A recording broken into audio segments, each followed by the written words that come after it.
What is up, everyone? Welcome to the Mind of Marsal podcast. This is episode number 133. I am your host, Armando Marsal. You could find all of my work over at fantasyguru.com. Follow me on the Twitter machine at Armando_Marsal, as well as on Instagram, Threads, and TikTok at Mind of Marsal. Before jumping into it, I just want to thank each and every one of you for tuning in. Remember, folks, if you're enjoying the podcast, enjoying the content, please make sure you follow, rate, like, review wherever it is you're consuming the podcast. You can also find these podcasts, the video format, on YouTube on that Mind of Marsal channel there. It is Friday. We're going to be diving into week 14. And today I bring a special guest. He's often on the podcast, a good friend of mine, one of the sharpest individuals I know. He has his own Friday night show as well. He talks some DFS. Has agreed to join with me here and talk some football. The one and only Tyler Buecher. How's it going, brother? What's going on, Mando? Excited to be here and to talk some football with you here. Week 14 should be a fun one. We've got a lot of games here to talk about, some weather ones as well that's going to impact the slate. I'm excited. I got my butt kicked on Thanksgiving, so I'm out for some vengeance here as we get ready for this week. Yeah, I got my ass kicked on week 13 as well, man. You're not alone. It was a frustrating week without question. I do think it's a fun slate this week. We got 11 games on the board. We already got the week kicked off with a pretty good, Thursday night game between Detroit and Dallas. There, we'll talk a little bit about that game here. But yeah, man, it's that time of year, Tyler, where weather starts impacting these games, right? Like we talk about the beginning of the season when there's a little bit of rain, a little bit of wind. It doesn't really matter. Now we got some snow. Now we got some really brutal weather. So I am excited to dive into this, this slate with you and talk football with you here this week. Before we do that, Tyler, let's talk a little bit about Thursday night football. I think that was a pretty big game between Detroit and Dallas. Like Detroit needed to come and win this game, right? Like this was a must win for them. I feel like Dallas was kind of on this same boat after, a big win over Kansas City. I don't think their season is over by any means, but this was a big game for them as well. A lot of implications between these two. Any takeaways from that, that Thursday night game between Dallas and Detroit? Yeah, we saw entering the game. I don't know if you watched the Next Gen Stats broadcast. It's the one with the different camera angle. I like watching that one whenever we got it for Amazon Prime games. They talked about the playoff probability for each squad, and it really was an impactful game in terms of helping both these squads in the NFC and their standing. So big shout out for the Lions getting that W. They are able to successfully move on, and I think give themselves a good chance to make a run here in the postseason. Unfortunately, sustained another injury on that back end. They've been without Kirby Joseph for a large part of the season. Now they've got Brian Branch on IR with a torn Achilles. Big blow to that defense. My big takeaway was George Pickens, bro. You got to keep running through those routes. You're on the precipice of making a huge contract, and this is the kind of film you're putting out. It's not looking good, man. There were some plays that he left on the table. I thought it was really frustrating watching all of the penalties that Dallas sustained throughout that game. I had some money on Dallas putting up points in the first half. They ended up putting up 30 total, but only 9 points in the first half. So it was all in the second half, unfortunately. Um, my other big takeaway was Amon-Ra St. Brown laboring through that ankle injury. Was very surprised with him going. Ended up putting up 90 plus receiving yards in that game. Uh, awesome to see him do that on the Thursday turnaround game. But man, I am just very, very excited for this Lions offense. I think rest of season with the fact that we're getting more defensive players injured because it's probably going to push them into a spot where they're just going to have to be much more aggressive offensively. And you give Dan Campbell and put that little apple out in front of him, he'll be chasing that one. So it was a good game. Should be a good litmus test for hopefully the rest of what Week 14 brings in terms of a lot of points here on the board. Yeah, and like what you said there, that's my big thing. Like last year, we saw Detroit's defense start dealing with injuries towards the end of the year too, and then we saw how much that offense produced. So I think from a fantasy standpoint, moving forward, like this offense is going to be in position to score a lot of fantasy points from that standpoint because, like you said, man, this injury is starting to get bad. We saw them get, shredded the week before, by Green Bay, and they're continuing to see injuries here or there. So I do think that this is going to be an issue for Detroit moving forward, their defense. But this is an exceptional offense. And I think St. Brown being out there just shows exactly how much this game meant to Detroit and what, how Mhm. much they wanted to win this game, right? Like, because he's dealing with an ankle sprain. That's not easy. And he played well through that ankle sprain too. Um, we saw your guy you talked about him on Tuesday, Tesla, getting some action there yesterday. You think that's here to stay, or do you think that's going to be more like up and down moving forward? Well, Khalif Raymond's missed the last two games with an ankle injury, so as long as he's out, he will be that third option out there when they go in three receiver sets, working on the perimeter with St. Brown, kind of doing that 50-50 split between slot and perimeter. But Tesla, every time we've seen him, whether dating back to the preseason, it seems like he's good for one wow play every single game, whether it be a touchdown scored, which he did in this matchup, or a yards after catch play. Like it just goes to show you why the Lions selected him in the third round. They've definitely seen something there, and uh, he was one of the surprise players for me coming out of this year's draft because he was not a player that I was as high on as the Lions drafting group was. So he's been fun to watch. Maybe he's one of those rookie receivers that we tend to see take that second half of the year leap. I'm pretty optimistic about him moving forward, though. Yeah, I think this offense is going to be just great, like you mentioned. And I think Dallas is going to be fine, man. I think they're going to keep winning some games, and I think they're going to make it interesting all the way to the end of the season here. I think it's going to be big what happens in that Eagles game this weekend for them. All right, let's jump into. We got 11 games on the main slate, and then you and I are going to go like we do every time on the podcast. We're going to go position by position before we dive into it, Tyler. You mentioned weather, and I kind of want to talk a little bit about that. Like, what when it comes to weather, what is it that you place the emphasis on? Because me, when they say, when there's gusts, I really don't care. Like, I'm not gonna let gusts, or light showers or things like that. And it also depends. Like, I know what a rain shower in Miami is.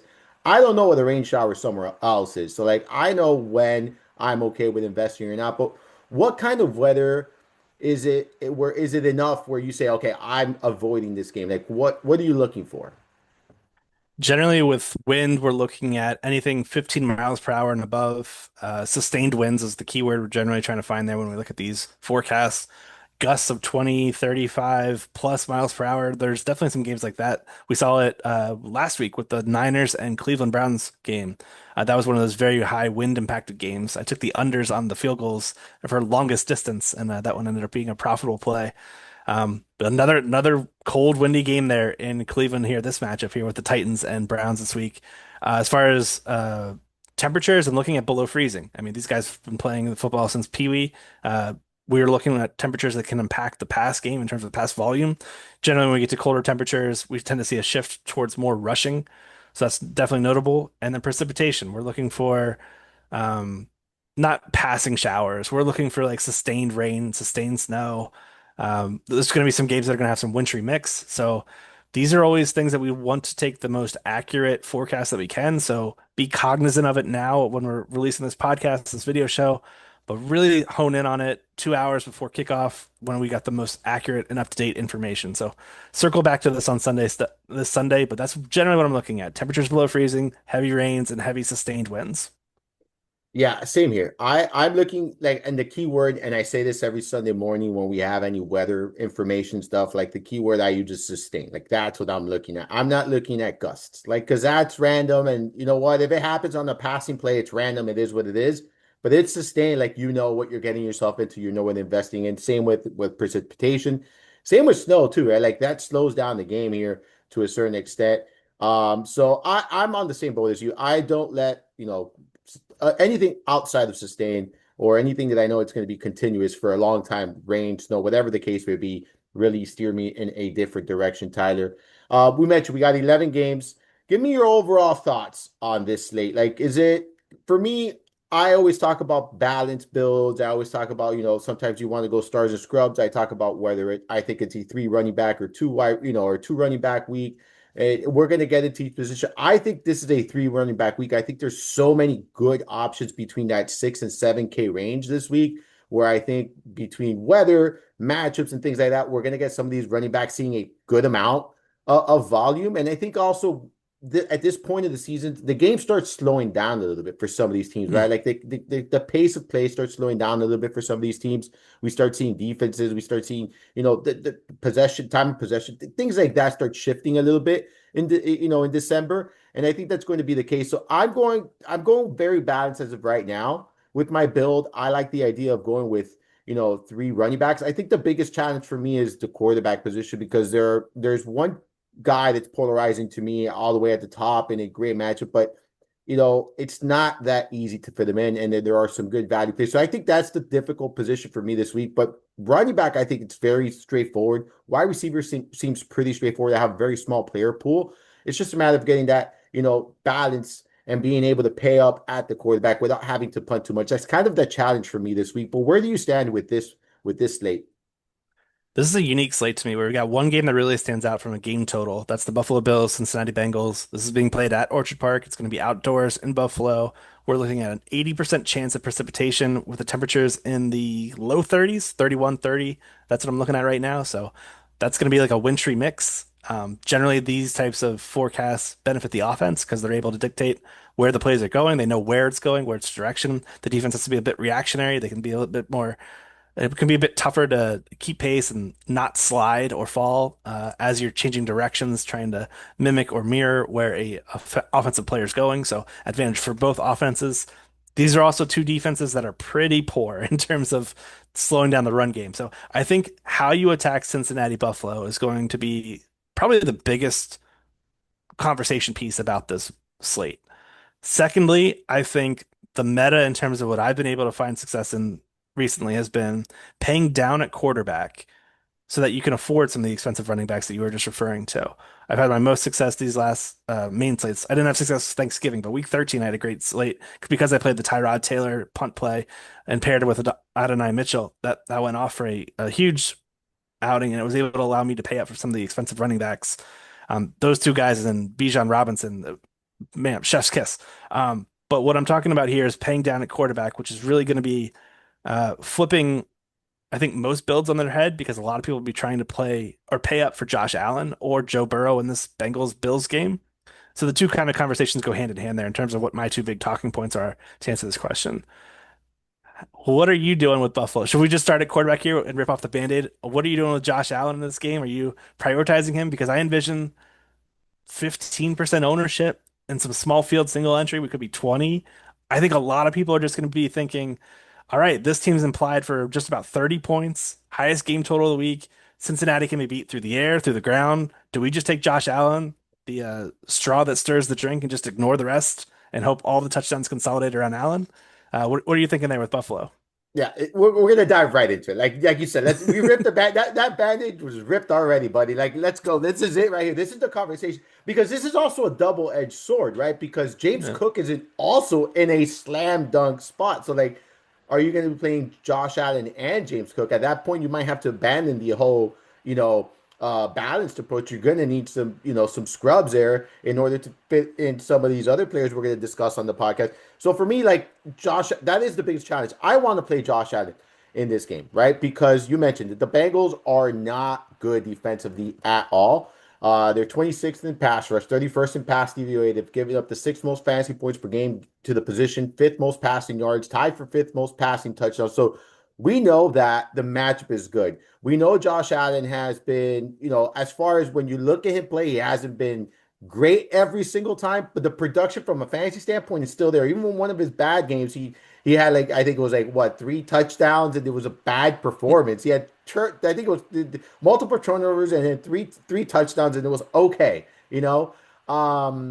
So it's gonna be very like for me, I'm going to try to fit him in. I do like the idea of trying to fit him in, but I'm going to do so in a way where I'm going to find a way to be unique with it. Because, like you said, right now I have him projected for 16% ownership. And to me, these projections, when I view these projections, these are in the large field GPPs. This is not what you and I play. I think we should also be very transparent. You and I play single entry, smaller fields, higher dollar tournaments for the most part, and that's kind of where we're at. I try to keep it under 500. Like really, like I try to keep it under 600. Like I don't want to go beyond that as far as entries are concerned. So I anticipate he's going to be upwards of 20-25% owned in those contests. I do anticipate that. Um, so for me, it's a matter of how I'm going to get different if I am able to fit them in. I do like some low price players, and I think they're easily stacked. You mentioned your Tyrod. That week, I think I still had Jacoby Brissett and Michael Wilson at pretty low ownership. Jacoby Brissett, Michael Wilson wasn't low owned, but Jacoby Brissett was low owned. So and I had success as well. So you don't necessarily need to get the top price guy. I I'm going to try my best to fit in Josh Allen. And I know this is kind of a gray answer, but I'm not going to look at him as a building block. Like I'm not. I am going to have exposure to this game even if I don't have Josh Allen. It's a matter, do I prioritize James Cook or am I prioritizing Josh Allen? That's really the struggle I have this week. And if I cannot get to James Cook, I do want to get to Josh Allen. So it's ultimately going to be what three running backs I play and then what I'm going to do at the quarterback position for me.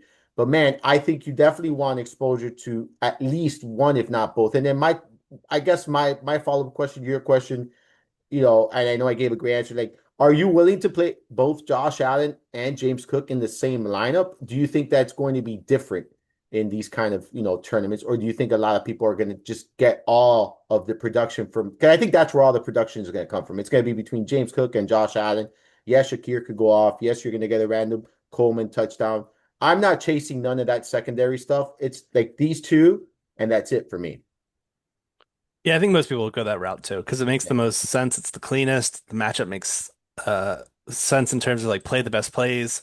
I wouldn't mind throwing Dalton Kincaid in there. He would be one player I'd be interested in, but coming off injury, there's some question marks. That said, the Bengals are giving up like their number one matchup against tight ends across the board. Most receptions, receiving yards across the board. Kincaid's a great play. Should he be healthy and cleared to play? Um, I will probably be picking one or the other. And like I said, I think I've found my success in paying down at quarterback. So I will probably be fading Josh Allen simply because I just can't afford him. I want to play Devon Achane as like my core play of not letting him go. We could talk about him later, but I will probably be sticking with James Cook as my priority play in this matchup here. Again, 30 points, the highest implied team total of the slate. You're going to want a piece of this. And if you're not getting Josh Allen, I think you have to go James Cook because Shakir ain't doing it by himself. Correct. Like you need, like to me, you have to have one or the other, right? Like, and that's why I say, like, I don't know how many, like, because I have Cook as one of the more popular plays as well. Like when you look at ownership, I just don't know how many lineups are going to have both players in the same lineup. I think there are going to be more than usual with that kind of combination because this is not a bad correlation, right? And like you said, like this offense is implied for a lot of points, and you pretty much know where the production comes from. Like you know where it's coming from. Like we know Allen's role in the red zone, like as a passer and as a runner. We know James, like he's coming off a 30 plus opportunity game. Like they're gonna lean on him. But the problem is like if this game, and I do think it's gonna be back and forth, like are they going to give the ball 20 plus times to James Cook, or is this going to be more of that game where James Cook has 15 to 20 opportunities and Josh Allen is doing more of the work? And I definitely think you got to get this game right. I think that's the one, like that one thing you said at the beginning, like I think that's what everyone should like really think about. Like you have to get this game right, and you also have to be invested in this game. You can't ignore this game. This game is going to be very popular, and I think it's going to produce a lot of points. Let's talk about Joe Burrow in that same game. I think he's another one that's going to garner ownership. He's back. He looked pretty solid last week. Obviously shook off some rust. It wasn't the greatest Joe Burrow performance, but it was a solid one. He got going after a while. Um, do you feel like he's someone that you're looking at this week? Because I do think Buffalo is very susceptible to the pass. They're more susceptible to the run without question. But I think Joe Burrow can throw on this defense. Where are you at with him? Yeah, I think he's a great play too. We saw 50 dropbacks from him in his debut. The accuracy was very up and down, like the rust was very clearly there. As again, a tougher Ravens pass defense. I think Buffalo's a little bit easier in terms of throwing against them. They also use the short pass game as like an extension of the run. So we'll see a lot of checkdowns to Chase Brown. We know Jamar Chase's average depth of target drops against single high relative to two high. Bills are top six in two high coverage, so we'll see a lot of short area targets for Jamar Chase for him to pile up the receptions. T. Higgins is slated to return after practicing in full after that concussion injury. So we've got Burrow with all of his weapons in what could be a matchup where they're in potentially trailing game script. And I don't want to use splits from how he's done against two eye coverage this year. He's only played in three games. But if we look at how he did last year against two eye coverages, he was number three in completion rate, number two in completion percentage over expectation, top 10 in fantasy points per dropback. It's a good matchup for him schematically to do well. He's got all his weapons, trailing game script. I think it's really just sets up for a high floor outing from him. I'm kind of interested in taking the Bengals team total. Curious if we can get any 23 and a halves or over on that one. Um, my bigger question is, do these two teams run the ball relentlessly and try to kill clock and limit possessions? Because that's the fade angle where you talk yourself into you only need like maybe one of the running backs, maybe one pass catcher. Like maybe you do a Cook and Jamar Chase combo, and then you just leave the rest of this game alone, hoping that that's how this game plays out. And you're mostly fading in terms of the expensive quarterbacks. I don't know if I'd get to that route, but I'd probably rather just play one of the guys, Chase Brown or James Cook, rather than full stacking with Bengals. But there will definitely be some Bengal stacks in tournaments this week. See, I think there's going to be a lot of Bengal stacks, and I don't think Chase Brown is going to be that popular. Mm. I have him under 5% owned myself on my projection. I don't know if that changes between now and Sunday. I don't know if he's gonna get he, but I liked that. I like that approach to a certain extent where you just take both running back because I think you give yourself a floor by taking that approach because game script is not going to matter all that much. I think the one that would be most impacted from a lot like not lopsided, but a game where they're chasing points, I think it'll be James Cook because I think if the Bills have to pass in this game, I think he kind of gets a little bit phased out from the game. Not necessarily completely phased out, but I do think whereas Chase Brown, if they're chasing points, he's been very involved in the passing game, right? So like he's someone that I think will get some involvement in the passing game regardless of the game script. I like the idea of targeting both running backs. I like both running backs in this game, but I do agree. I think Joe Burrow is very much a play. I like the idea of stacking him with Jamar Chase. I don't mind T. Higgins coming back, returning from the concussion there. Um, any other quarterbacks, Tyler, in this range? Like the Steelers are a defense I don't mind targeting, but I this is where the eye test comes out for me. It's like I don't like what I've seen from Lamar lately, man. Also dinged up. Hmm. I think there's some red flags, right? Like so, like that's why like I'm kind of eh. Stafford against Cardinals, is he really gonna have to pass a lot there? Like, what do you think about Stafford? Because I feel like he's so interesting every week, but it's like the lack of rushing at him, it just scares me because like if the passing volume doesn't have to be there, like is he gonna get there? Um, where are you at with those two quarterbacks? Because I feel like those are gonna go overlooked into this price range, and either of them can go off. Yeah, I feel like Lamar has been getting a bit of a bad rub lately. He has been playing poor. I don't want to mask that at all. Over his last 3 weeks, they are three of his worst 10 games he's played over his career in terms of EPA. That said, he's also had Isaiah likely fumbling the ball right outside the red zone on Thursday. We saw Zay Flowers get that offensive pass interference call on a touchdown that got called back. Multiple drops by Devontae Walker that were good for like 40 plus yard gains last week. There are multiple big plays that were left on the board by Lamar and the Ravens as a company, where I think there's a chance that we do see a regression hit eventually. That said, he did miss practice on Thursday with an ankle injury. He did return on Friday. He's slated to go for this game. But we've seen since that injury, he just really hasn't looked like himself. It's just been very up and down. I don't know if this is the get right spot. The Steelers defense seems like a unit where we're going to try to see them do all like a bunch of heavyweight blows where they're just slow paced games. They're just going punch for punch, trying to run the ball against each other. It's not a game I really want to stack. I think there's going to be low play volume, limited opportunities for big DFS weekly winners. So that's just going to be a game I'm just going to in generally just avoid, to be honest. As far as the Rams, good spot for Stafford again. Like this guy's just clicking on all cylinders.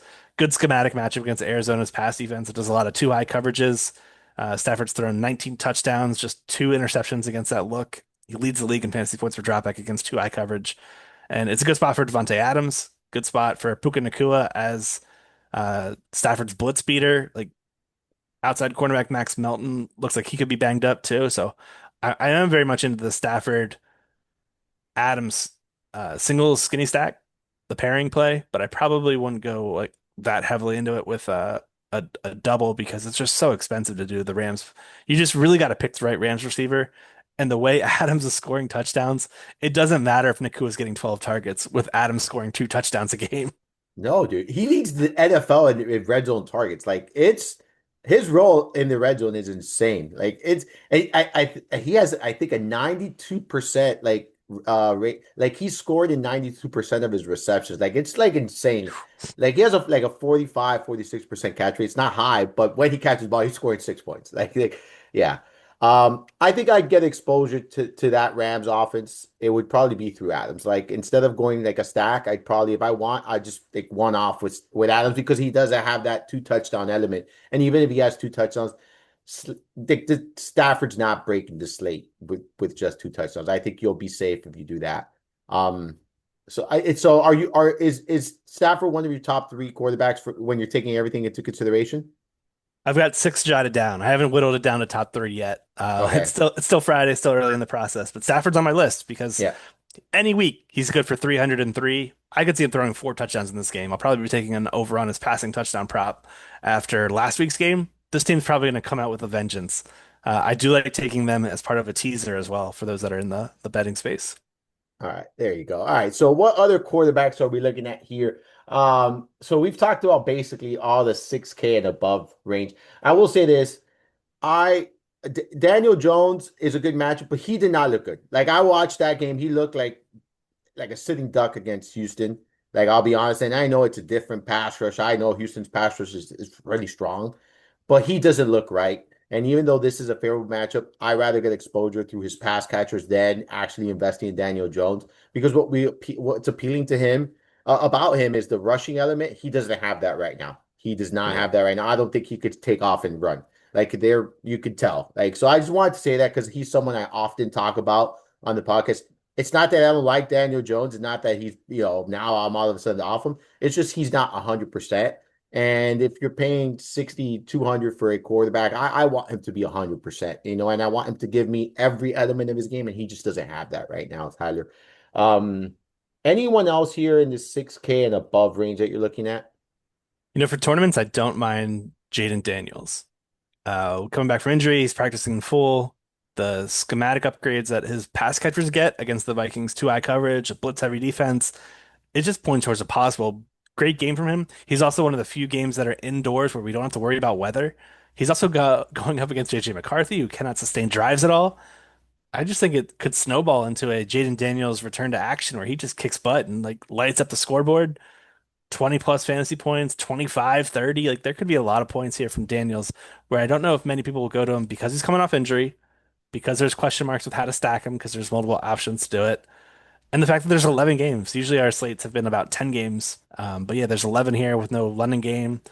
So I think there's a lot of options to choose from. And there's a bit of ambiguity with him. So he's someone on my player pool. I don't know if I'm going to go that route, but when I look at him and I look at the pricing of guys like McLaurin, Ertz, I'm kind of really interested in like a possible double stack here. And I don't know if you need to bring back either with the way McCarthy's been playing. You can throw Justin Jefferson in. I'm never going to talk anyone off Jefferson, but we were talking to him on Tuesday's live stream where he's been basically a wide receiver three in terms of fantasy scoring on a per game basis. Maybe you get the top five week this week. Maybe. It's the Commanders. They play a little man coverage. They're a little beat up in the secondary. Maybe this is the week, but I do like the idea of going to the Commanders. Yeah.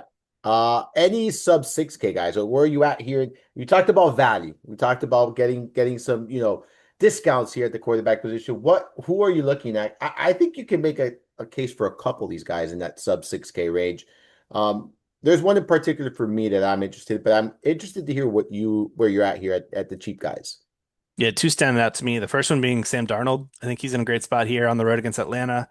This defense plays a lot of single high coverage. They've been playing some multiple coverages as well, where basically every coverage split you look at, Jackson Smith-Njigba is among the league leaders in yards per out run, having an all-world season right now.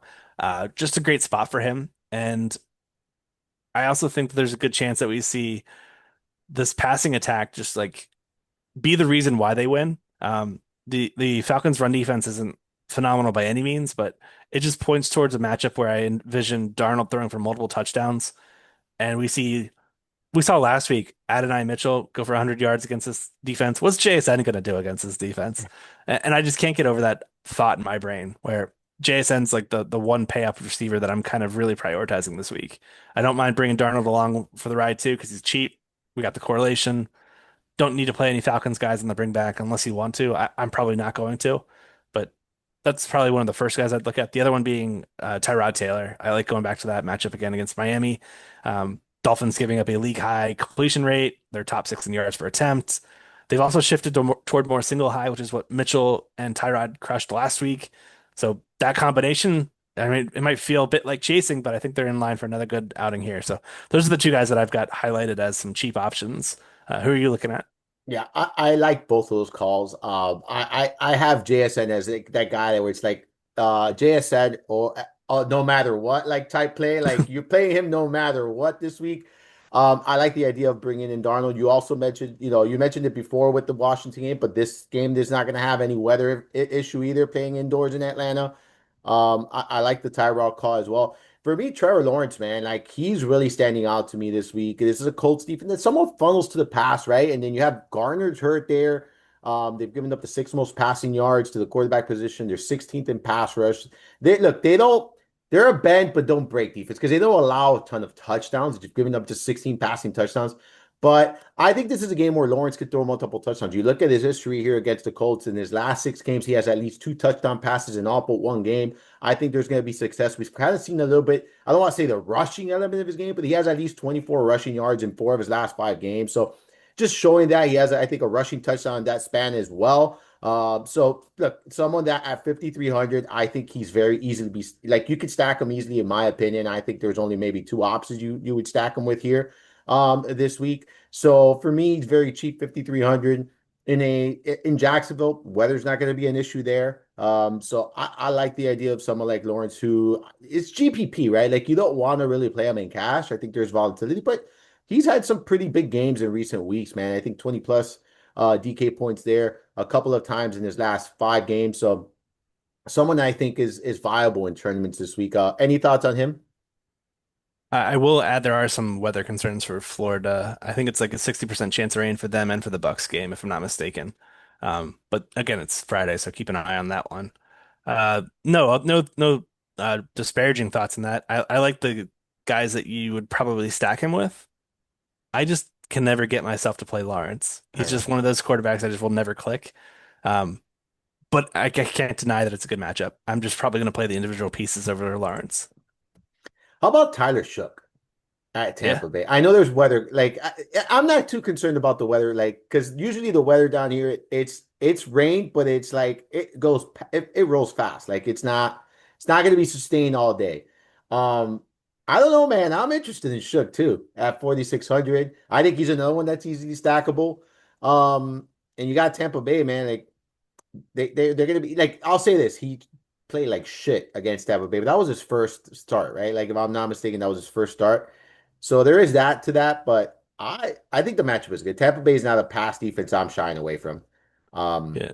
and He came in mid-game in that one, so he didn't actually get the start. oh, But you're absolutely correct where I think this is a great spot. First of all, he's already played them, so he kind of knows what to expect to a certain degree. This is also reminiscent of the Tyrod to Adonai Mitchell stack, where it was the double pay down for the wide receiver one and uh, the uh, the quarterback. I think you can do something very similar here with Devon Vele, who went snap for snap with Chris Olave last week. Olave battling a back injury, a multi-week back injury, no less. Those that have had back injuries know that this is not something that just goes away. So I think we could see a good spot for Vele here as a huge value play. Um, Bucks pass defense has really fallen off as of late. They've been really susceptible to the pass. I think it's a good spot. You can throw in Chris Olave if you'd like, who's done really well against the blitz. The Bucks like to send the blitz. But Shuck has just cleared like a 70% completion rate in like three straight games, or he's averaging that over the last three. Just been very accurate, which went really against his profile as a collegiate prospect. But what did go with his profile was the deep passing. So we've got some of those big explosive plays still on the board here with Shuck. We got Juwan Johnson as an easy stacking play as well. There's just so many paths with him where I think he's just a clean play where he gets you the ability to pay up for JSN, James Cook, Devon Achan, Jamar Chase. You can play two of those options without a sweat, and maybe you go to a third too with your if you're fully hunting. But I'm in. I'm in. He didn't make my list of six, but I might change that to a list of seven. we just added seven. We just added the seven. I We're like doing I it like now. it. I like it. He's my favorite sub 5K. Like Tyrod Taylor grades out well for me as well. But how's the weather going to be like in New York? Like, I Same. yeah. Rain and cold. Yeah. So like I feel like it might be just a little bit better in Tampa Bay. It's not gonna be as cold.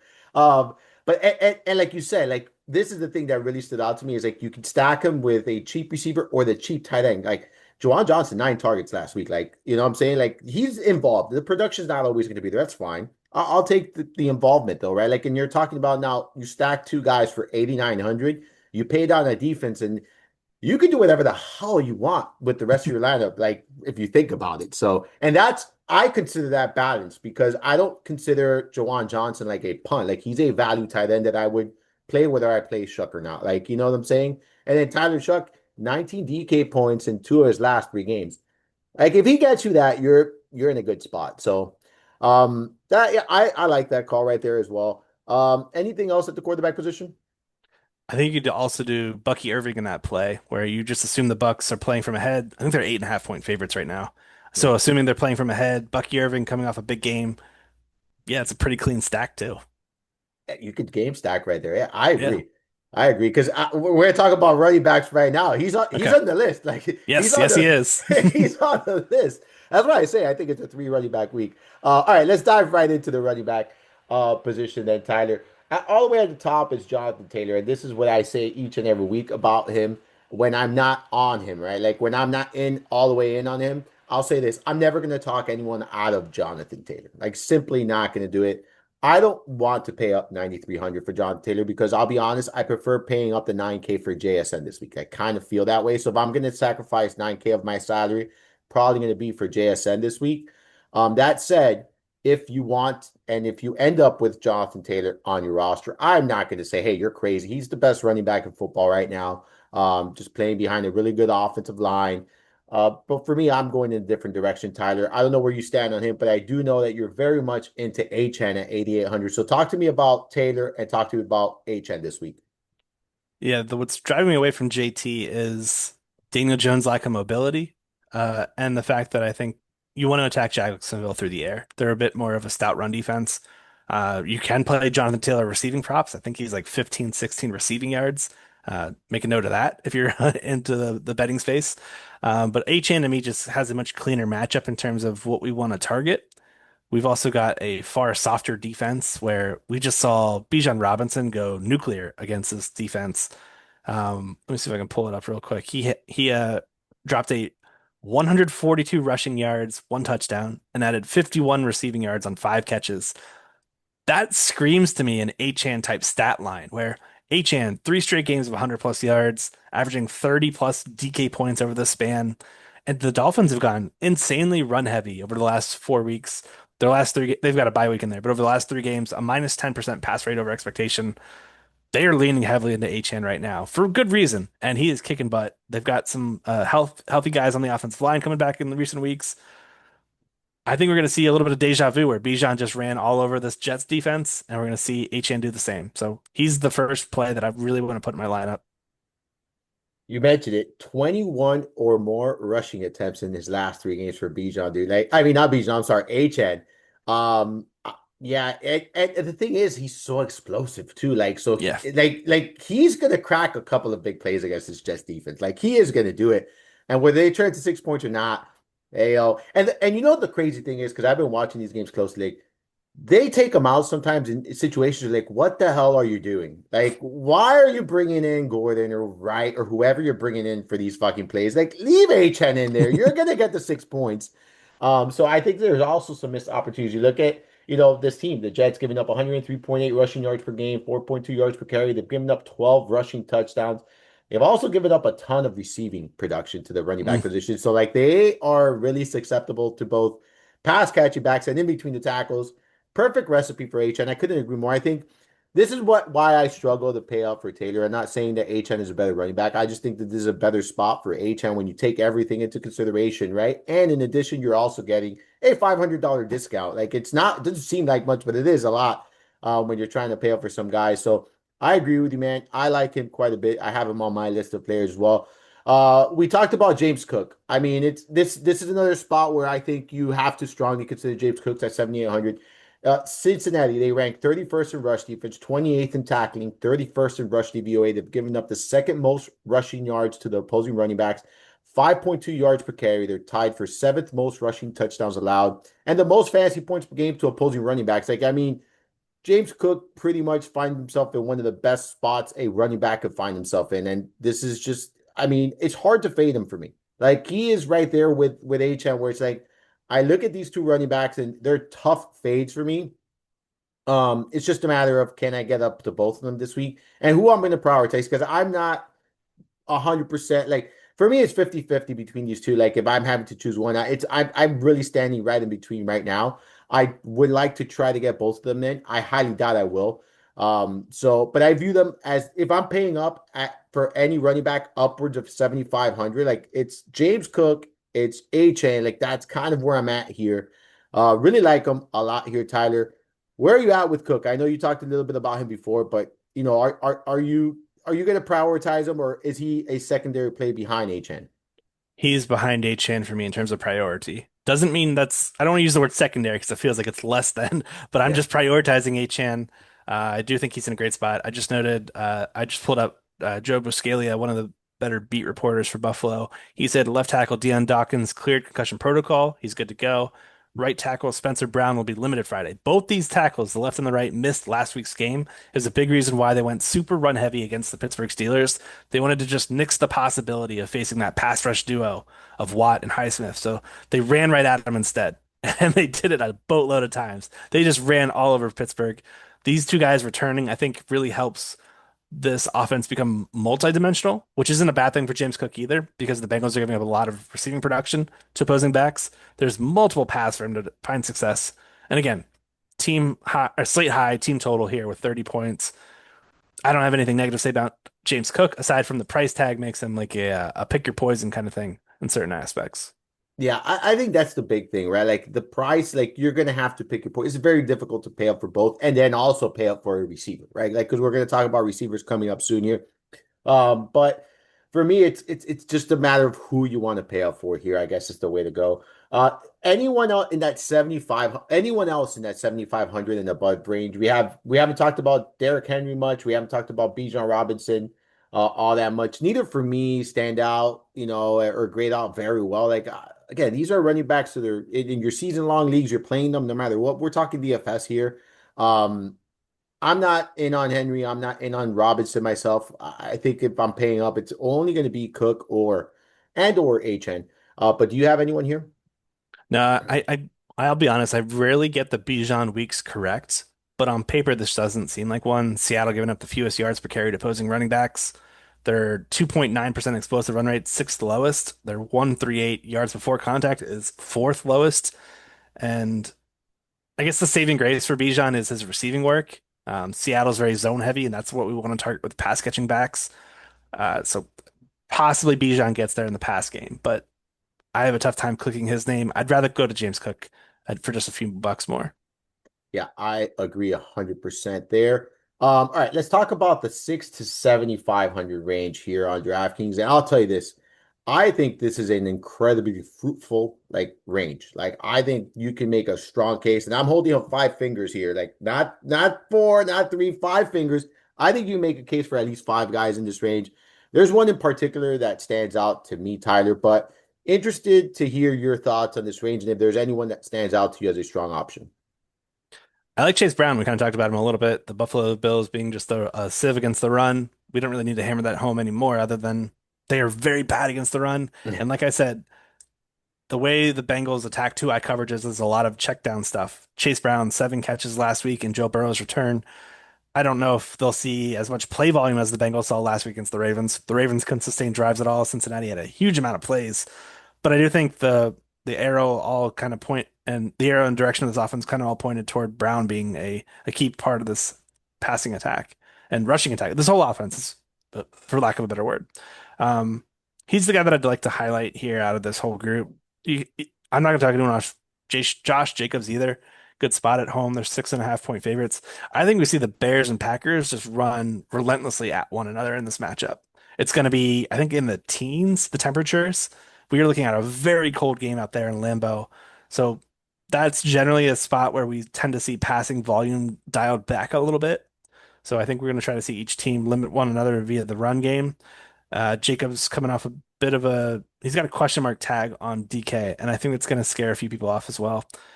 The only other guy I might mention is Quinshon Judkins, who's been more of like a volume play, but the Titans are so bad on run defense. This is a game, I think the game total is 33 points right now. The Titans are not going to be able to do anything defensively. I'm sorry, offensively. So I think you're going to see a lot of short drives from Cam Ward and company, leading to a lot of Judkins productivity and a lot of volume. His rushing attempt prop, 20.5 attempts right now. It was 17 and a half last week. Kicking myself for not taking that in that Niners game. But yeah, good spot for Judkins here. I think he gets going. That's probably it. Yeah, that's probably it. How about you? What are you looking at? All right, so we got a similar list. So I got Chase Brown, and I will drop some numbers here on this because this is the Bills defense we've been targeting all season. They rank 30th in rush DVOA, 29th in rush defense, 30th in tackling. They've given up a league high 15 rushing touchdowns, fourth most rushing yards, 5.1 yards per carry, fourth most fantasy points per game. Chase Brown for me is a building block this week at his price tag, especially like if I continue to monitor these projections and he's staying under 10% owned this week. I feel like he's a building block and he could be a difference maker here at his price tag. You mentioned Josh Jacobs. He's another one that I think is going to go under the radar this week. He ran well against Detroit last week. He did it like when you look at just game log watch or whatever, you're gonna be like, oh, he only scored a couple of fantasy points. It wasn't a lot for expectations, but he averaged well over 4 yards per carry. He looked good running the football. He's someone that I think they're going to lean on. Chicago, they rank 24th in rush defense, 29th in rush DVOA. They've given up the ninth most rushing yards, 5.0 yards per carry. Like, this is a good spot for Jacobs. And you mentioned it. I think this is the kind of game that they're going to have. This is a big game. Like, this is a huge game. There's so much implications for this game. Two teams in the same division, two teams with winning records here.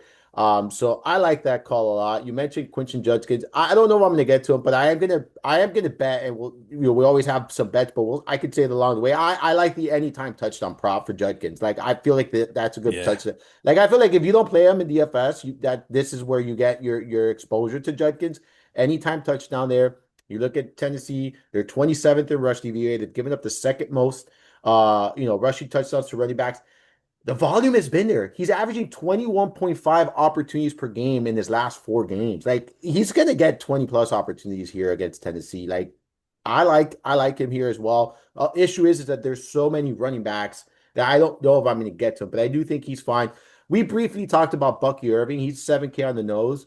I think he's fine. I don't see myself getting to him because of the way I'm building my lineups and how I'm approaching the slate, but I won't talk anyone out of him if you want to stack this game, right? Like if you want a New Orleans Saints stack and you want to run it back with someone, I think he's a great run back. And I don't see a ton of ownership for Bucky Irving this week either. So I think it's a good matchup against the Saints. We've seen, the Saints defense give up a lot of production to the running back position. So I'm totally fine with a Bucky Irving at 7K. But again, he just kind of falls out of that list for me because of all the other options we just talked about. Interested to hear your thoughts on Brees Hall, that he's been kind of productive and he's getting volume. Dolphins aren't a defense I shy away from, but I just think there's so many running backs in this range that I don't find myself getting there. But interested to hear your thoughts because I think he's always someone you can talk about given his usage. Yeah, the usage isn't great. We saw him kind of like get dialed back as they were approaching the trade deadline, but since that deadline has passed, they've gone right back to him full throttle. He's been seeing a lot of the work in terms of snaps and touches and just overall share of the workload in the backfield. I'm in the same boat as you where it didn't really shine in terms of a great point per dollar play. Maybe he's just a play to get different on terms of like ownership. But it's just something that I didn't initially gravitate toward, namely because I just haven't had success with Brees. Like every time I play him is one of the dud weeks, I feel, despite it being a good matchup on paper. Miami's run defense has been nothing to really shy away from, like you mentioned, but just I'm going elsewhere to be honest than Brees. Yeah, I just look at all the options around him, like, and it's like if I'm getting Chase Brown, if I'm getting Jacobs, low owned too, like I'd rather go there. Like I just feel a little bit more comfortable with that. Not saying Hall can't win you a tournament. I'm just saying like I like some of the other options in that range a little bit better. I will say this: monitor Kyra Williams, like the ankle. I think he's going to be fine, but just monitor that because we can get some Blake Corum action here. But that's below the five. Anyone else here upwards of 6K that you want to talk about? No, nobody. All right, let's shift gears to sub 6K here. RJ Harvey 5,700. Any interest there? Because I think he stands out to me against the Raiders. They're bad run defense here. The usage has been there, coming off a multi-touchdown game. He hasn't been super efficient in filling in for Dobbins, averaging just 2.9 yards per carry in each of those two games. So he hasn't been efficient, but the usage is there. So this is a situation where you want to chase the volume for a player who hasn't been producing in a good matchup, or are you kind of hesitant to do so given the, inefficiency, I guess, running the football there? Where do you stand with Harvey? Um, you know, I really just dislike everything Sean Payton does as a player rotating backs. Uh, just been very frustrating this whole entire season. With Harvey, I mean, it seems like it's a great spot, but the Raiders have been one of those defenses that's quietly decent against the run. They're worse against the pass. They're 23rd in pass success rate defended. They're 15th in rush defense. So it's kind of like just more middle of the road. They just don't give up a lot of explosive runs. So, and what I'm reading there is basically we're going to need Harvey to get there via volume, but we also know Hillcycle, Jaleel McLaughlin. We'll see random backs just come in there and shuffle things up a bit where what looks like a good spot on paper can often be clouded by Sean Payton just getting in his own way, tripping over his Yeah. own feet. So if we get two touchdowns, we're looking good, but I don't want to bank on touchdowns. So he's probably a player that I might not be all in on. And honestly, this game, I don't know how to read this one. It's just one where I'm just kind of avoiding, to be honest. Yeah, it is a difficult game to gauge in every aspect. Like, we didn't talk Bo Nix. It's not a bad matchup for him, but I just too erratic and vision game and stacking him is going to be challenging too, I think. I agree with you. Like I look at Harvey and I'm like, Eh, yes, no, right? Like yes and no. You can make the case, but I also think you don't need to jam him in your lineups this week. That's where I stand. Can he come out and have multiple touchdowns like he did last week? He can. I think he's going to get the volume. I do think he's going to get the volume. What he does, that remains to be seen. Where are you at here then? Sub 6K. Anyone stand out to you? I would say if you did play Harvey, I'd probably want to prioritize Broncos defense. We know Gino's really susceptible to turnovers, particularly touch interceptions. So I would go that route if I were going to play Harvey. But yeah, I just can't get on there. Anyone else in that range? Kenneth Walker's matchup's decent. I think it's okay, an okay play. I just get too frustrated with this utilization where 13 carries for Walker last week, 14 for Charbonnet. Now they got who else? They just added somebody, didn't they? Cam Akers that was getting run last week. Was that Cam Akers or is it somebody Uh, else? Wait, They had hold on. a third back who was playing over Holani. Oh, you're Either way, saying Gaskins, Miles Gaskins. that's what it was. I knew it was Yeah, somebody like that. Irrelevant players. So correct. so I'm out. I can't get into the Seattle backfield. It's another one where you got to guess it right, and you're probably going to never hit it correctly unless you get the Charbonnet two touchdown game. But he's priced up. Charbonnet's 5-1. Yeah, That's not really that enticing. So it's not. I'm looking at everybody here at like 5-5 and below. You know, maybe you go Devin Neal. I'm not going to go that path. I'm paying up for production here at running back. Period. Same here. That's why that's exactly why I said that. We had a fruitful 6 to 7K range, 6 to 70. That's where I'm at. If Aaron Jones misses, you can maybe talk me into a Jordan Mason at 5,800. But again, we go back to you're not getting that crazy discount. Like if he was 5K or 5,100. Like now it's like, Yeah. all right, like you look at this 5,800 and for 600 more, you got Judkins, who you know is going to get 20 opportunities against the Titans. So it's like, maybe we could just do that instead. So I'm with you. Like, I don't see it. And I've honestly come to terms that I'm going to miss out on every Seattle Seahawks breakout running back weekend. That's it. It's just going to happen because you know what? You're flipping the damn coin. It's a 50-50 workload. Like it really is. They both are utilizing the red zone, so there's no edge there either. I'm out. Like, I can't do it despite the good matchup. All right, let's dive into the wide receiver position. All the way at the top is JSN, and I mean, you and I talked about a little bit about it, but just give me why he's the one you want to go ahead and play this week. Yeah, it's just a great schematic matchup. The Atlanta Falcons play a lot of single high coverage. JSN absolutely dominant against single high. He's got a 3.73 yards per out run, 29% target per out run. He's wide receiver three overall in fantasy points per out run against single high, 44% first read rate, which means basically every other drop back, Darnold's looking at JSN. The Falcons are also number two in blitz rate. When blitzed, JSN has a 5.16 yards per route run. That's number one among all receivers. He's consistently flirting with the 30 to 40% target share any given week. Um, Falcons are also bottom 10 in receptions, catch rate, receiving yards, fantasy points to receivers aligned out wide. This team has really fallen off. They're also giving up a lot of explosive pass plays as of late. Over the last month, they are top 20 in most allowed. So I think it's a good spot for JSN to get going in terms of volume, productivity, and after the first dud of the season from him, this screams bounce back opportunity. So he's a guy that I really want to prioritize. He is tough to get in there when you're playing multiple expensive running backs. I will acknowledge that.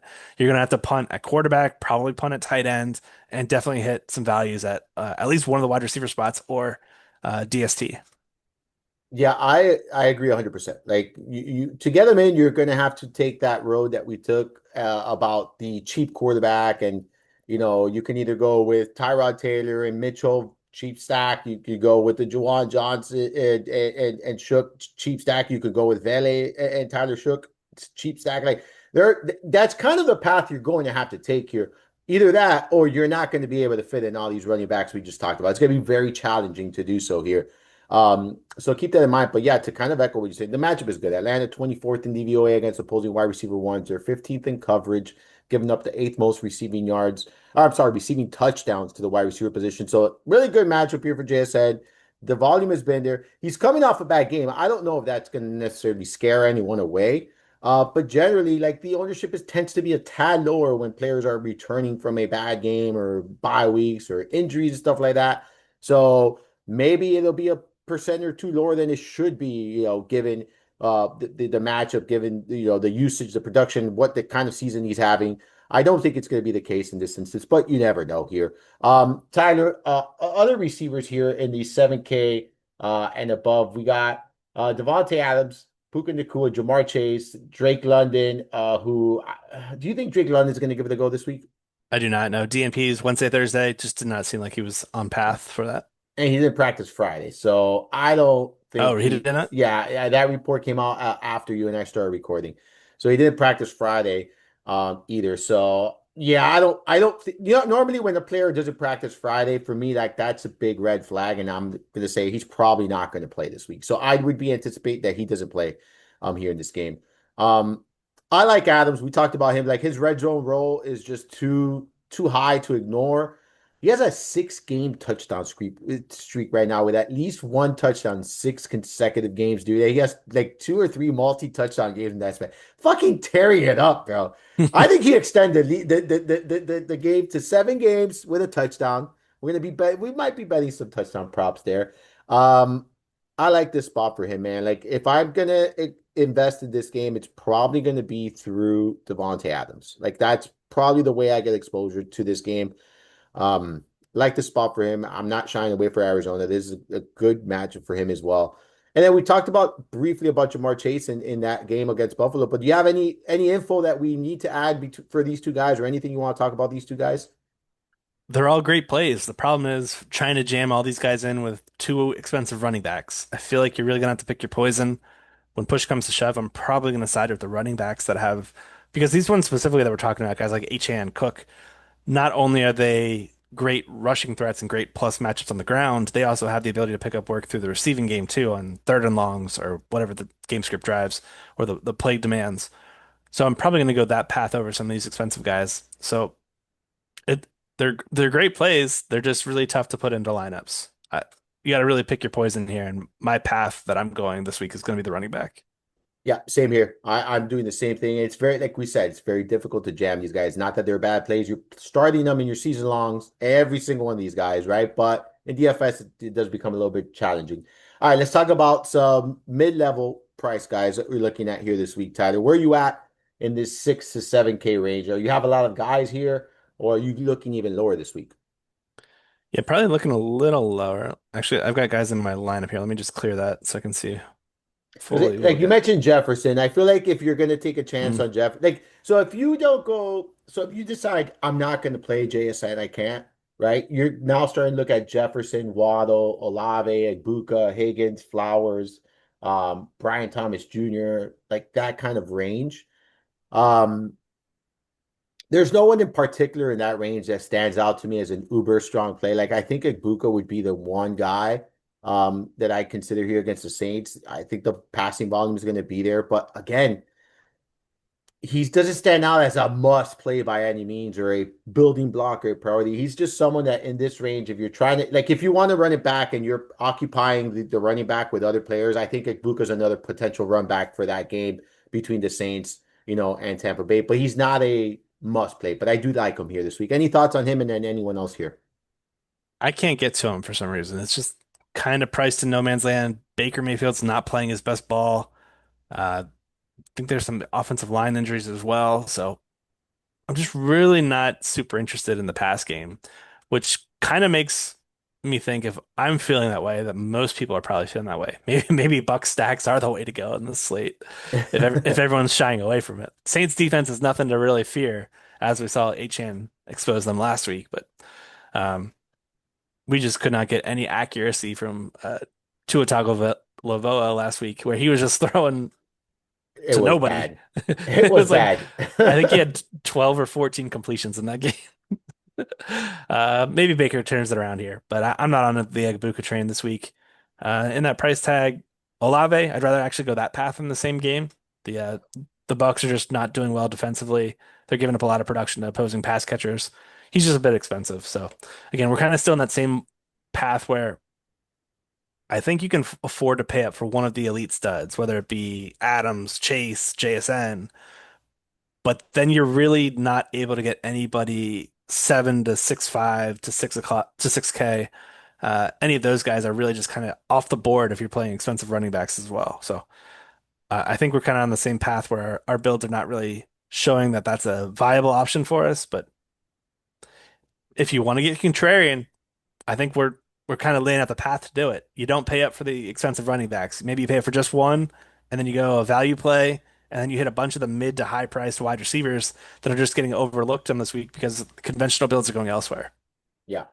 I will say this: if I'm going anyone in that range, it'll be a Buka. That's like, and like you mentioned, Olave in a stack, but I feel just better about stacking Tyler Shook with Jahan Johnson because it eliminates that tight end position like value that I'm going to look for anyways in a stack for me.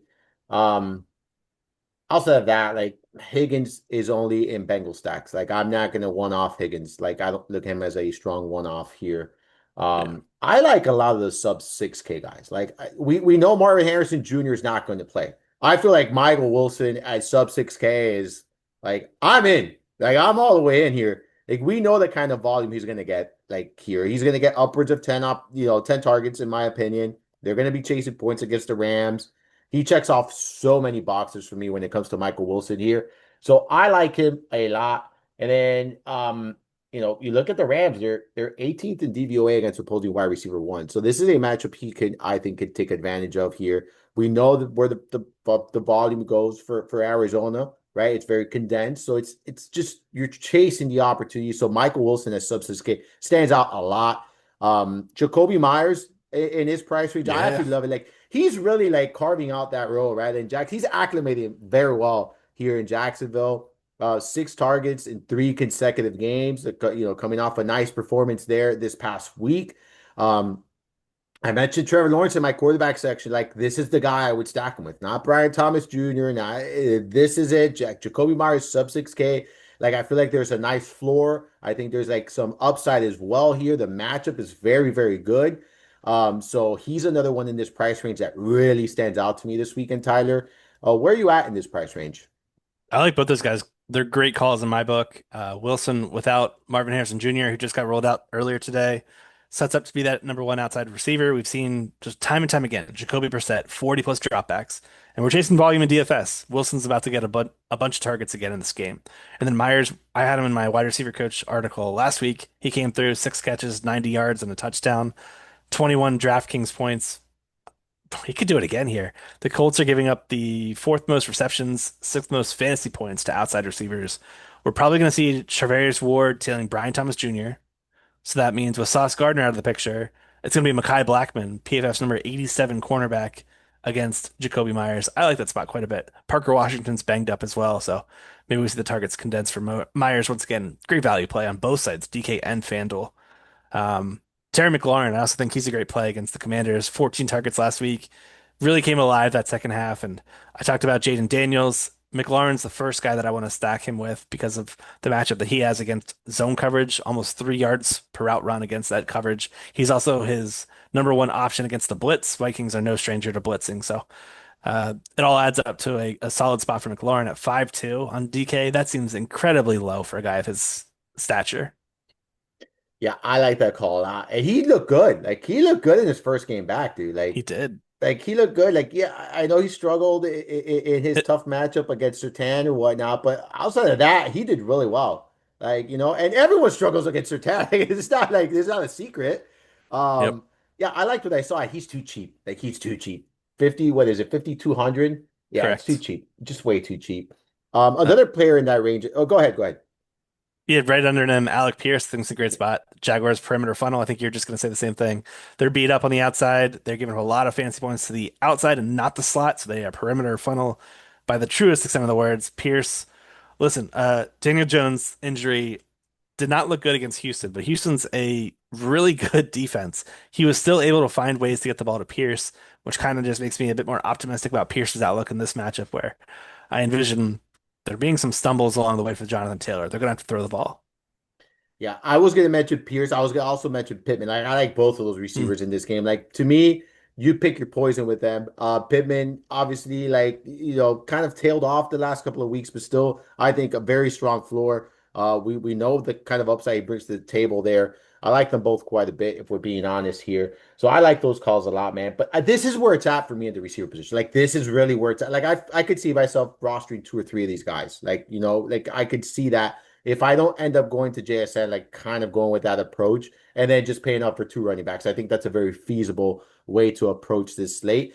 I don't necessarily think everyone's going to take that approach. I think yeah. a lot of people are going to try to jam at least one of those high end guys because there are really good spots. I think Jamar Chase is going to be popular. Um, as far as ownership, I could pull up the JSN ownership. Like I have him at 12%. I don't think that's high. Like I could see where he's a little bit higher, right?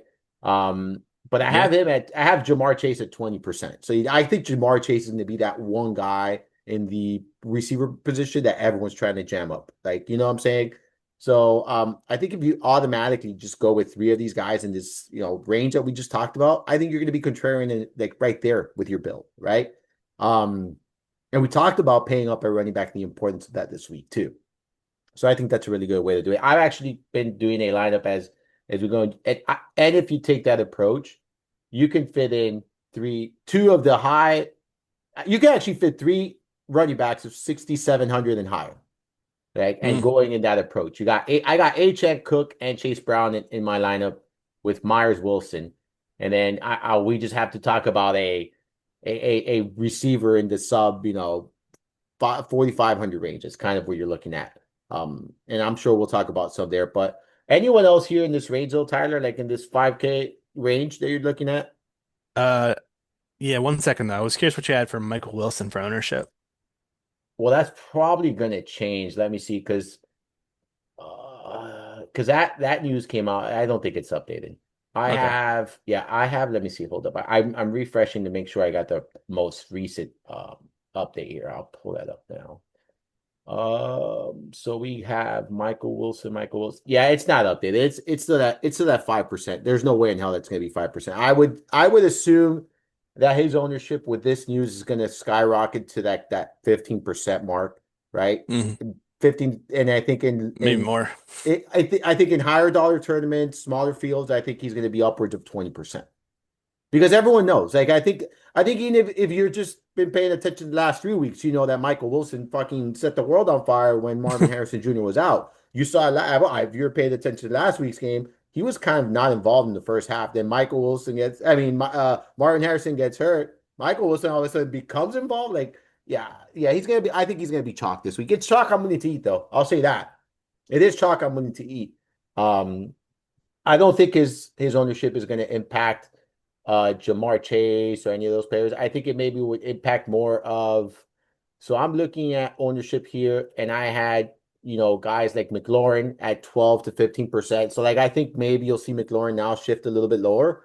because he's in that price range. So I think more people will gravitate towards Wilson, which would be great for McLaurin if you're rostering McLaurin this week.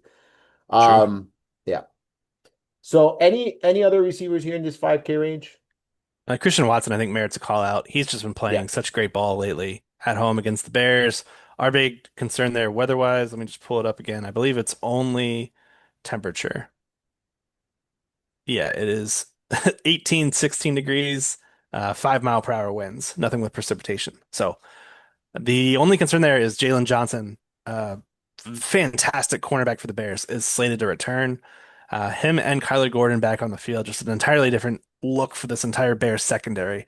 One that has bad season to date numbers, but this is there are new defensive backs out there. So I'm kind of throwing that all out the window and expecting there to be some troubles for this Packers passing attack, who enters this game red hot after Thanksgiving, but I think they could cool down here against this Bears unit. Yeah, I agree with you, man. I agree with you. I almost mentioned Jordan Love, but I had that concern as well. Yeah, Um, Watson would be the only angle I'd like to do, but yeah, that's it. yeah, yeah, exactly. All right, let's look at some values, sub 5K guys here this week. Are you in on if London sits, are you in on Mooney at 4,900? No, I don't think Kirk Cousins has it anymore. I think he's Yeah, freaking cooked. Mooney's same. got 2 catches, 3 catches the last 3 games, and now he faces the Seattle Seahawks defense. This defense is not one to just like suddenly be the get right spot. You know what I mean? Like this team just does not allow a lot of passing production. I think they're off to a rough outing here. Um, yeah, Adonai Mitchell's really the guy that just jumps out to me. 4,600, great spot for him coming off a big game. The air yards have been there. We just got to really hope he capitalizes, which again is no guarantee. Mitchell is far from a cash game certainty, but we're playing for upside in tournaments. Mitchell's got it in spades. So I think he's a great play at 4-6. Allows you to get some of those expensive running backs into your lineups. Trying to look for anybody else value wise here. Vele Nothing is the really other stands out. guy. Like Vele at 3,700 is the other guy. Yes, Like yes. he has 15 targets in the last 2 games. The thing is, like, it's the same thing. So, like, when you're going down this low, you have to understand how much variance you're taking on. Like, it's a high variance play. Like, these are all high variance play. But this allows you to fit in some of the, obviously, the big guns of the slate. So, I think Vele is in play this week. I think he's someone that I have him written down. I obviously have Mitchell written down as well.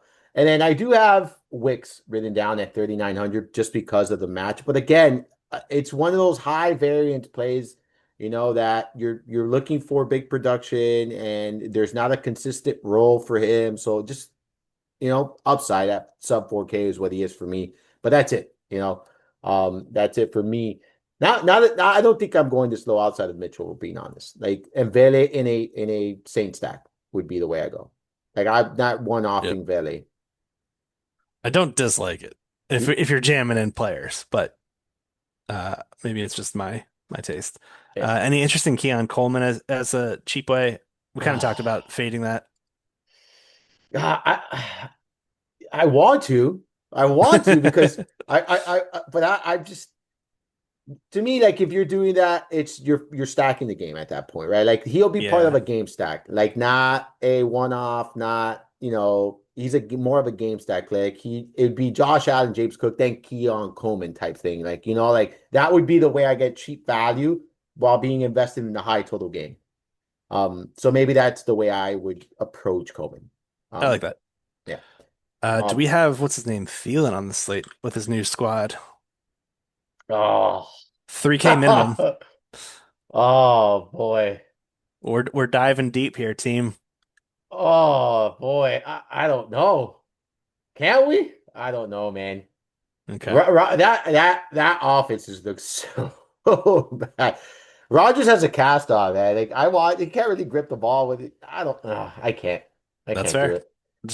I just wanted to actually look at his price tag because he just popped into my mind because I saw Calvin Austin while we were down here. Um, Yeah, that's all I got for punt plays though. yeah. Malik Washington pops in my model, but I know what I'm getting out of him. I don't care about the model. The answer is no for me. Um, Yes. you know, I just it's a floor play kind of, with I think limited upside. So I'm out. I'll Um, I'll add one guy, Pat Bryant. He's 3,400 on DK. He has supplanted Marvin Mims as that third receiver for Denver, coming off a 7 target game. He actually outsnapped Troy Franklin last week too against I know. Washington. Raiders top 10 in fantasy points allowed to outside receivers last 5 weeks. I'm just throwing his name out there for those that are punting. We got to give some options. He does have 13 targets in his last two games combined. Yes, and he surplanted, like he is definitely moved up there in the depth chart. I even got asked this week if I thought that he supplanted Troy Flanken. I don't think so yet. The answer is yet though, right? Like it's yet. It's not for certain that's never going to happen. But I Yeah, still view Franklin as their number two guy there. But definitely Brian is involved. Like he's definitely someone that's involved here, Tyler. I like that. I actually like that call. I like that call quite a bit. I'm gonna add him to the list here for myself as well. there you Um, go. he he does grade out very well in my model too. I just pulled it up. I do have him at 14 to 15% ownership. So Whoa, that's yeah, that's a lot. that seems aggressive. I'll keep an eye out to make sure to tune in on Sunday. These projection models always update after news and stuff like that. So we saw a lot of news coming in throughout the day. So keep an eye out for that and tune in on Sunday morning there. All right, let's move to the tight end position here, Tyler. And I always, the first question I always ask is to pay up or not to pay up. I'll tell you this. I can't pay up to McBride at AK. I simply don't have the money to do it. I'm going to be very frugal at the position if we're being honest. But that steep price, when we talked about all the high price guys, we know the target volume is going to be there. We know what he's capable of doing. I just can't get to him. That's just the honest truth for me. I cannot get to McBride. Do you have a different take on that? I'm not getting there either. It's really expensive, and I've got my salary allocated elsewhere. Yeah, that's exactly how I feel about it. All right, so we're not paying up for McBride. Where are we going at tight end this week? Are you paying up or are you going down this week? I'm kind of living in the mid-range. Juwan Johnson, we've talked about repeatedly. Great spot, great volume. Bucks are nothing to really fear defensively. Brenton Strange, also a great spot. Colts are giving up a good amount of production there, but Strange, since returning from injury, back-to-back top 8 fantasy weeks. I think those guys are good plays at 4K and 3.9 respectively. Tyler Warren, a little bit more expensive at 5 flat. I would love to get up to that. That's just kind of tough in terms of my builds, but Jaguars are really bad against defending the tight end, and they're really bad against play action. Both those things really shining in Warren's favor. I do envision him being highly owned, though. Not that it's a bad thing.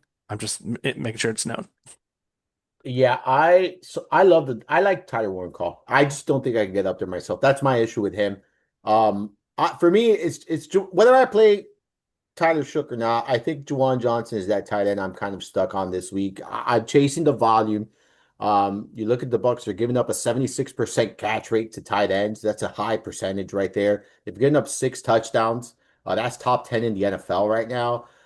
So it is a team that has given up production to the tight end position. So I like this matchup for Juwan Johnson. I like the volume.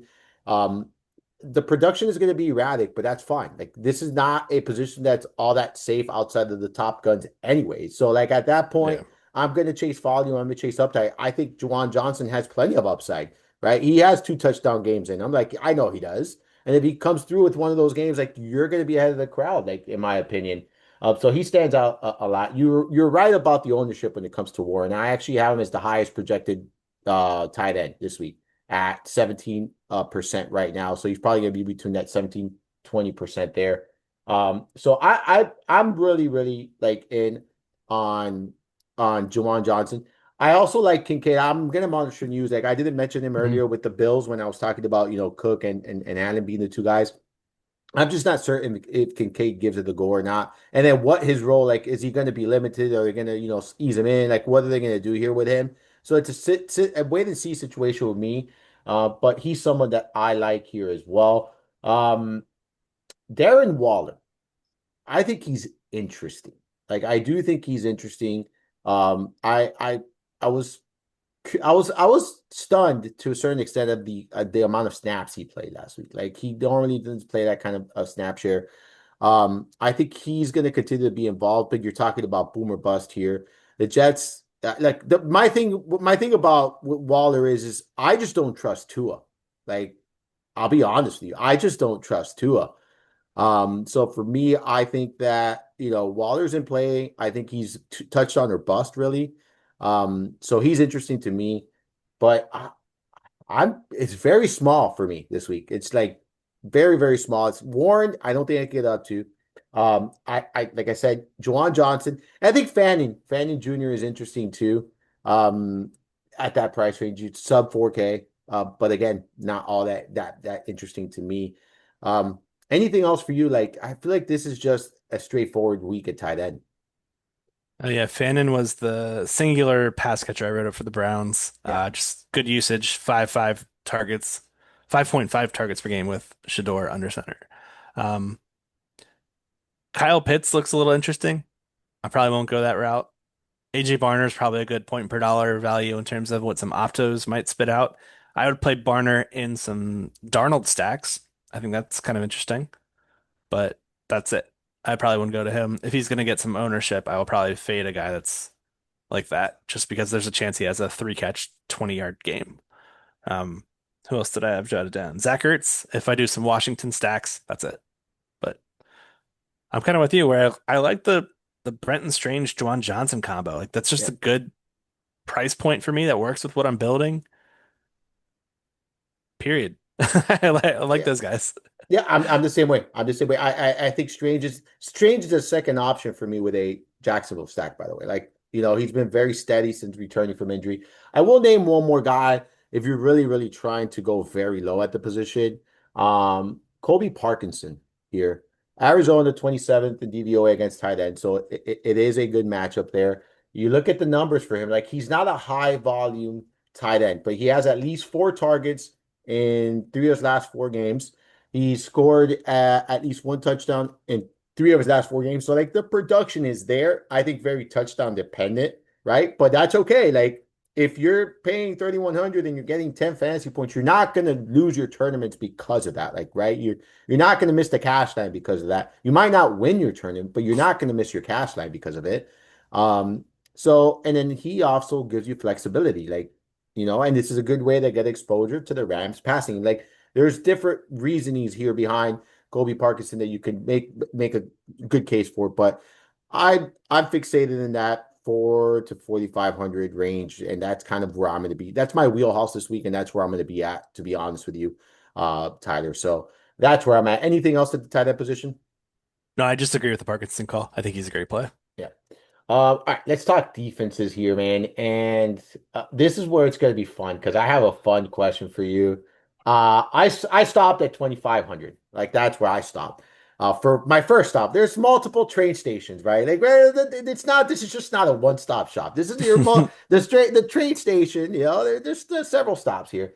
The first one is the Jets. I don't hate the Jets because of how bad Tiger Valoa has been playing, right? And he's not one that's acceptable like to turnovers, right? And he's not one that, he gets frustrated, he'll make stupid decisions. So, do I think the Jets defense are good? Absolutely not. They suck.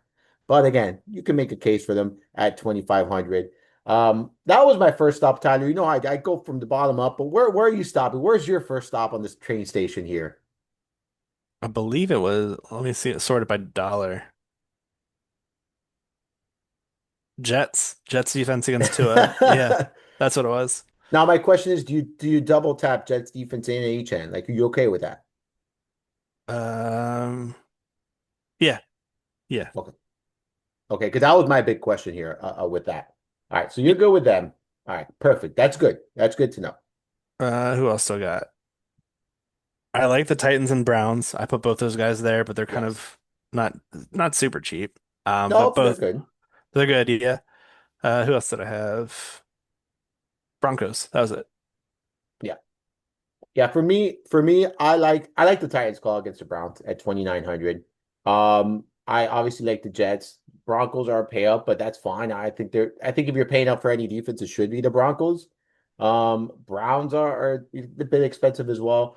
Um, I'll tell you this, man, based on what I saw last week, I don't hate the Jaguars against the Colts. Like, I think that if they can apply pressure to Daniel Jones, they'll end up with a couple of sacks. I don't think they're going to hold this, team scoreless or anything like that. I'm looking for sacks and potential turnovers.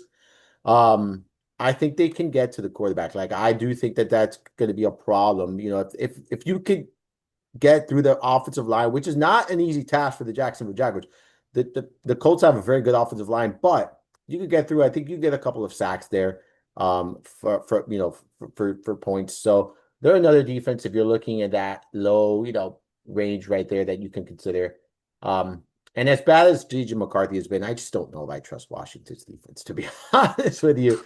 So I don't know if I'm going to go there myself. So it's probably going to stay there in that range where I'm going with either the Jets, Titans. That's kind of where I'm going to keep my defense exposure this week, Tyler. I'll add Rams. If Jacoby Brissett's going to drop back 40 plus times a game, I like the Rams pass rush, that Rams secondary. They could give him some hell. Yeah, yeah, I agree. I agree with that right there. All right. Anything else on the defensive side here? No. I will say I went all in on the Texans defense last week, trying to target Daniel Jones and his immobility. Didn't work. They got one sack. I know it didn't work. It didn't work for me either. Doesn't It mean it didn't. won't work this time. Yeah, Jacksonville's got a pretty good pass rush. yeah. I agree. All right. Any final thoughts on this slate, and then we'll give a couple of bets, and then our survivor pool pick for those who are surviving. Chris is still surviving, by the way. I got cleaned out. I got cleaned out against when Miami faced the Falcons. That's when my journey ended. Mm. But what do you got here? Or any final thoughts on the slate? And then we'll jump into some bets and some survivor picks. Just gonna circle back to what we started with. Slate begins and ends with how you attack this Bengals Bills game, whether that means stacking or fading or picking your spots. Spend some time analyzing this game, read some game previews. I'll have my game script analysis out on fantasyguru.com for you guys to check out. That was one of the first games I wrote up because it was one of the most interesting and one of the most integral to how we attack the slate. So definitely spend a lot of time and energy on that one. Outside of that, primary bets, is that what you asked? No, well, yeah, let's go to bets. Let's go to bets. Look, I kind of echo your sentiments on this slate. And the only thing I'm going to say again, I said this at the beginning of the show. I like a balanced approach this week. I don't like the jamming the stars or scrubs. I think there are so many good running backs in that range that I'm prioritizing three running backs this week. And that's kind of how I'm going to build. I'm going to build around the running back position this week. That is how I'm going to end up with my final roster.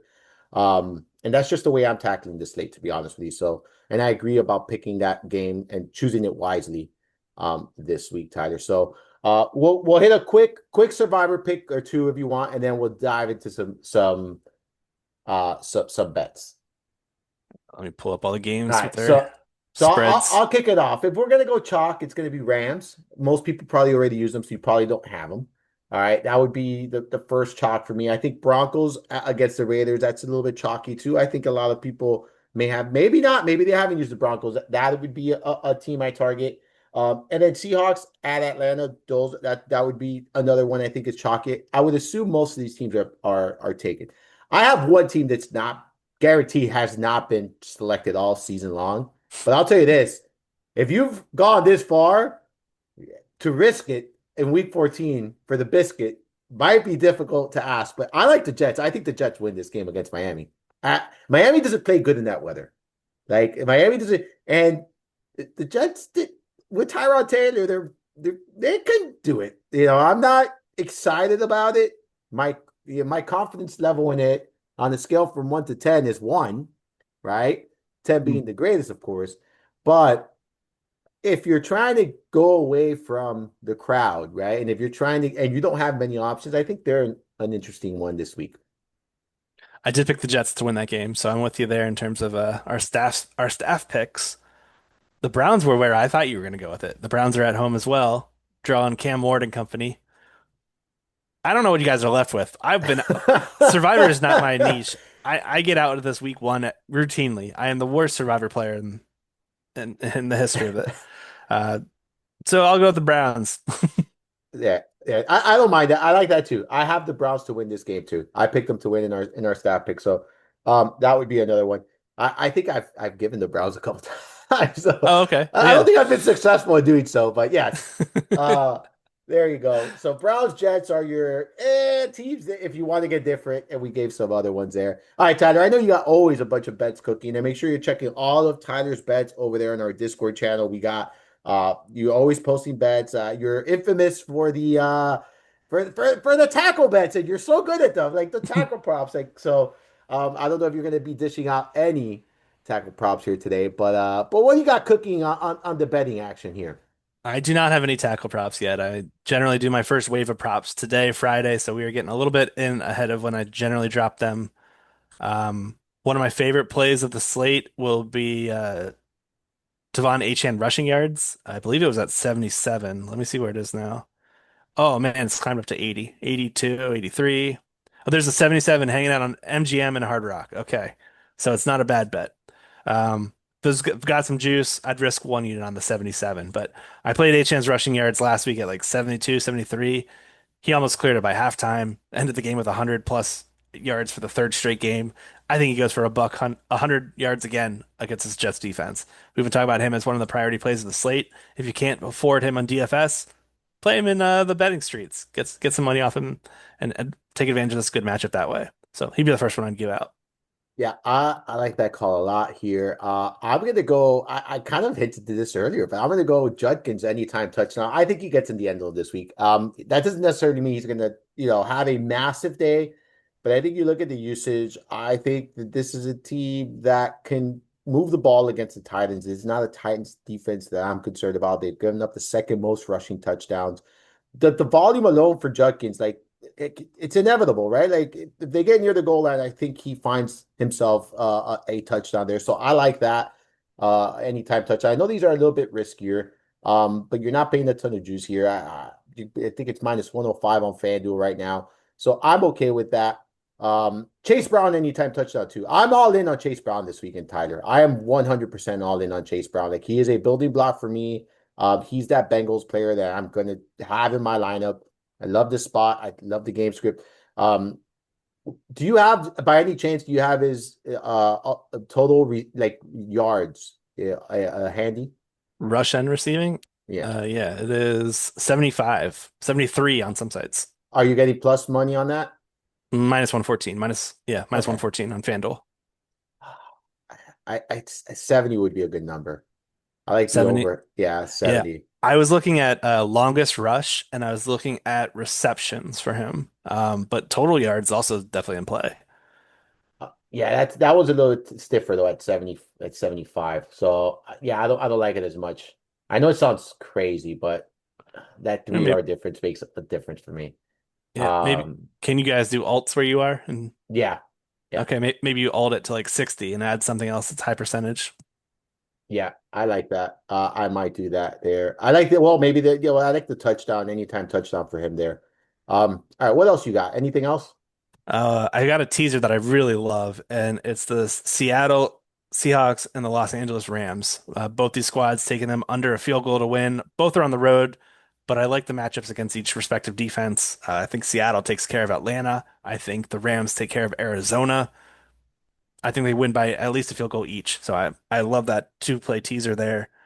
Um, who else do I got? Bengals team total. I kind of mentioned that over 23 and a half. I think this Bills defense stinks. I think they're going to have a good chance of putting up a lot of points. We just saw while we were recording, Joey Bosa got ruled out, so that's going to alleviate a lot of the pressure on that passing attack for Cincinnati. So yeah, 23 and a half would be the key number that I'm looking at there. Yep. All right, one more for me. I got Jets plus 3. Let's fucking do it. We're gonna do it. Jets getting 3 points at home against the Dolphins. So that's my last one. That's not a prop. That is just a straight bet there. So Jets getting 3. I like that there. I think they're gonna win outright. I like that. And you know what? I'm in. I'm in. I will say this. All my Jets bets this season have ended poorly, but I'm not gonna give up. Not gonna give up. I'm gonna get one right this season. You're back in the right quarterback for once. It's not I Justin Fields. correct. Anything else, Tyler? No, we'll Uh, save the rest of the bets yes, for yes. Fantasy Make Guru sure, yeah, stuff. exactly. Go in our Discord there and check out all the bets. He's always posting them in there, in our NFL bets Discord channel. Tyler, what you got cook? Well, you let everyone know where they could follow you. What you got cooking? I know you got your Game Scripts article coming out over the weekend. That's one of my favorite reads. Of every week. And then you got a bunch of other work. So why don't you let everyone know what you got cooking there at fantasyguru.com? Yeah, you guys can catch out all of my work there at Fantasy Guru. One man, one stop shop there. Follow me on Twitter at Tyler Beaker. No other social medias or anything like that that I've got here to drop for you guys. But yeah, like you said, I've got the Saturday game script article that will come out looking at the main slate game by game, looking at anticipated pace of play calling splits, individual matchups, who stands to benefit the most, which players we should be targeting for DFS props, lineup setting for redraft leagues. Friday, I've got our DFS live stream, the Core 4 show. I've got Jorge Pucks coming on with me this Friday. Excited to chat the slate with him, break his brain a little bit, and see what he's got cooking. But yeah, get you all my stuff over at fantasyguru.com. You guys can see all my stuff there. Yep, guys, strongly recommend checking out all of his work. And I strongly recommend tuning in every Friday, 7 p.m. Eastern. Tyler Buecher breaking down the slate with more updated news because we're recording on Friday during the day. By that time, all of the practice reports are in and a lot of the information that is needed is in as well. So make sure you're checking that out. That Game Scoop article, one of the best in the business, honestly, with so much information, detailed, breaking down each and every game. I just absolutely love it. So much statistics, so much analytics in there, so many great stuff. Things that are over my head, to be honest with you. I'm just like, all right, it's amazing, the stuff you pull. So really recommend Thank you. everyone reading it, Tyler. Thank you so much for tuning in. I know it's a busy time of the season for all of us, so I do greatly appreciate you making the time, hopping on, talking football. I always enjoy this. I could have gone another 2, 3 hours talking football with you and just chopping it up, man. It's always fun. So I definitely do appreciate that. Make sure you guys are giving him a follow. Make sure you're following me as well. All of my work can be found there at fantasyguru.com. Obviously, you can follow me on the Twitter machine at Armando_Marsal, as well as Instagram threads and TikTok at Marsal. Remember, if you're enjoying the podcast, enjoying the show, make sure you follow, rate, and review. Once again, thank you so much all for tuning in. For the great Tyler Buecher, I am Armando Marsal. Hopefully you enjoyed this week's journey through the mind of Marsal. Until next time.